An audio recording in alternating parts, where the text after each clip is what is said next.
School, master এই শব্দগুলিতে রেয়ান্সের একটা ভীতি ছিল। তাই আমি ওকে বোঝালাম যে একটা মন্দিরে নিয়ে যাব।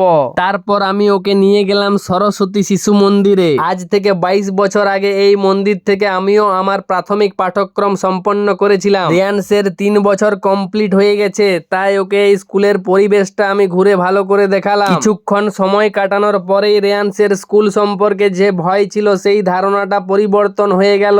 এখানে ছাত্রছাত্রীদের ভাই বোন আর শিক্ষক শিক্ষিকাদের দাদা ভাই দিদি ভাই বলা হয়। রেয়ান্স প্রথমে বলেছিল স্কুলের ভেতর যাব না, তারপর সার্বিক পরিবেশ দেখে খুশি হয়ে শেষে বলল স্কুলটা আমার বেশ ভালোই লাগলো। আমারও সেলফিশ জায়ান্টের সেই লাইনটা মনে পড়ে গেল, হাউ হ্যাপি উই ওয়ার দেয়ার। স্কুলে ভর্তির আবেদনপত্র দেওয়া শুরু হয়েছে। জমা দেওয়ার শেষ তারিখ 29শে নভেম্বর। রেয়ান্সের প্রতিক্রিয়া দেখে মনে হলো ও খুশি হয়েছে। শিশু শিক্ষার জন্য এরকম শিশু মন্দিরই উপযুক্ত।